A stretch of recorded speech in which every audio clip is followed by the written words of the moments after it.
माघ मास वह समय जब प्रभात की पहली किरण के साथ धरती पर पुण्य उतर आता है। अध्याय प्रथम में आपने सुना था कि सूत जी महाराज अपने गुरु व्यास जी से माघ मास महात्म्य में सुनाने के लिए कहते हैं, जिसमें व्यास जी राजा दिलीप की कथा का एक प्रसंग सुनाते हैं कि राजा दिलीप किस प्रकार शिकार खोजते हुए एक वन में गए और वहां उन्हें एक ऋषि मिले, जिनसे वे माघ मास महात्म्य को सुनाने की प्रार्थना करते हैं। चलिए अब आगे की कथा सुनते हैं। राजा की ऐसी वचन सुनकर तपस्वी कहने लगे, हे राजन, भगवान सूर्य बहुत शीघ्र उदय होने वाले हैं, इसलिए ये समय हमारे लिए स्नान का है, कथा का नहीं। सो आप स्नान करके अपने घर को जाओ और अपने गुरु श्री वशिष्ठ जी से इस महात्म्य को सुनो। इतना कहकर तपस्वी सरोवर में स्नान के लिए चले गए और राजा भी विधि पूर्वक सरोवर में स्नान करके अपने राज्य को लौटा और रानीवास में जाकर तपस्वी की सब कथा रानी को सुनाई। तब सूत जी कहने लगे कि हे महाराज, राजा ने अपने गुरु वशिष्ठ से क्या प्रश्न किया और उन्होंने क्या उत्तर दिया, सो आप मुझसे कहिए।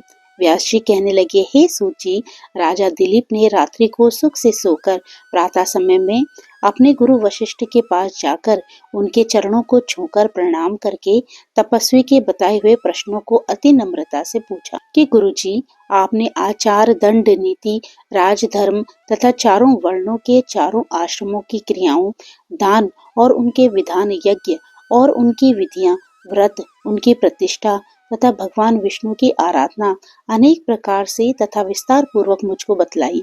अब मैं आपसे माघ मास के स्नान के महात्म्य को सुनना चाहता हूँ। सो हे तपोघन, नियम पूर्वक इसकी विधि समझाइए। गुरु वशिष्ठ जी कहने लगे कि हे राजन, तुमने दोनों लोगों के कल्याणकारी, वनवासी तथा गृहस्थियों के अंतःकरण को पवित्र करने वाले माघ मास के स्नान का बहुत सुंदर प्रश्न पूछा है।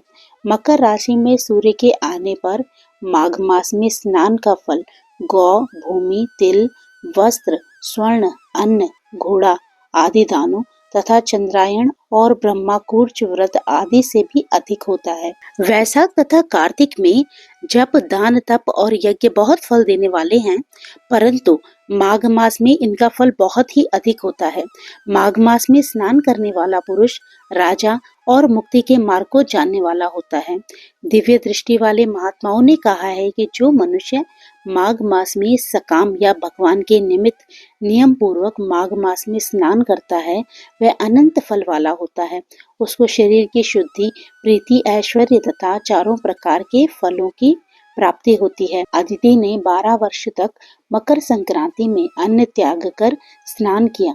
इससे तीनों लोगों को उज्जवल करने वाले 12 पुत्र उत्पन्न हुए। माघ में स्नान करने से ही रोहिणी, सुभागा, अरुधंती दानशीलता हुई और इंद्राणी के समान रूपवती होकर प्रसिद्ध हुई।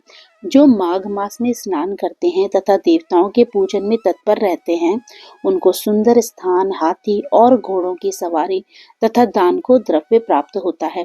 अतिथियों से उनका घर भरा रहता है और उनके घर में सदा वेद ध्वनि होती रहती है। वह मनुष्य धन्य है जो माघ मास में स्नान करते हैं, दान देते हैं तथा व्रत और नियमों का पालन करते हैं, और दूसरों के पुण्य के क्षीण होने से मनुष्य स्वर्ग से वापस आ जाता है।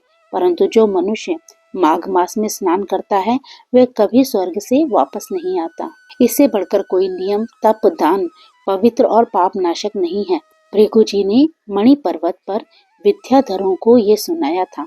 तब राजा ने कहा कि ब्राह्मण, भृगु ऋषि ने कब मणि पर्वत पर विद्याधरों को ये उपदेश दिया था, सो बताइए। तब ऋषि जी कहने लगे, हे राजन, एक समय 12 वर्ष तक वर्षा न होने के कारण, जब प्रजा क्षीण होने के कारण संसार में बड़ी उद्विग्नता फैल गई, हिमालय और विंध्याचल पर्वत के मध्य का देश निर्जन होने के कारण श्राद्ध, तप तथा स्वाध्याय सब कुछ छूट गए। सारा लोक विपत्तियों में फंसकर प्रजाहीन हो गया।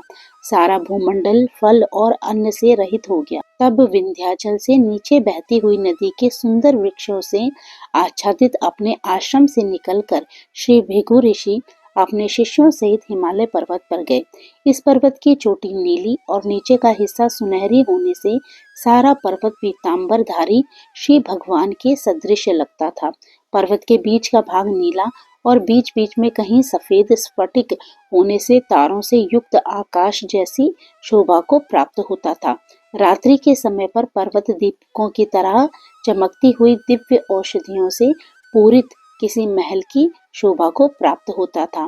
वह पर्वत शिखाओं पर बांसुरी बजाती और सुंदर गीत गाती हुई किन्नरियों केले के पत्तों की पताकाओं से अत्यंत शोभा को प्राप्त हो रहा था। ये पर्वत नीलम, पन्ना, पुखराज तथा इसकी चोटी से निकलती हुई रंग बिरंगी किरणों से इंद्रधनुष के समान प्रतीत होता था। स्वर्ण आदि सब धातुओं से तथा चमकते हुए रत्नों से चारों ओर फैली हुई अग्नि ज्वाला के समान शोभायमान था। इसकी कंदराओं में काम पीड़ित विद्याधरी अपने पतियों के साथ आकर रमण करती हैं और गुफाओं में ऐसे ऋषि मुनि जिन्होंने संसार के सब क्लेशों को जीत लिया है, रात दिन ब्रह्म का ध्यान करते हैं और कई एक हाथ में रुद्राक्ष की माला लिए हुए शिव जी की आराधना में लगे हुए हैं। पर्वत के नीचे भागों में जंगली हाथी अपने बच्चों के साथ खेल रहे हैं तथा कस्तूरी वाले रंग बिरंगे मृगों के झुंड इधर उधर भाग रहे हैं। ये पर्वत सदा राजहंस तथा मोरों से भरा रहता है।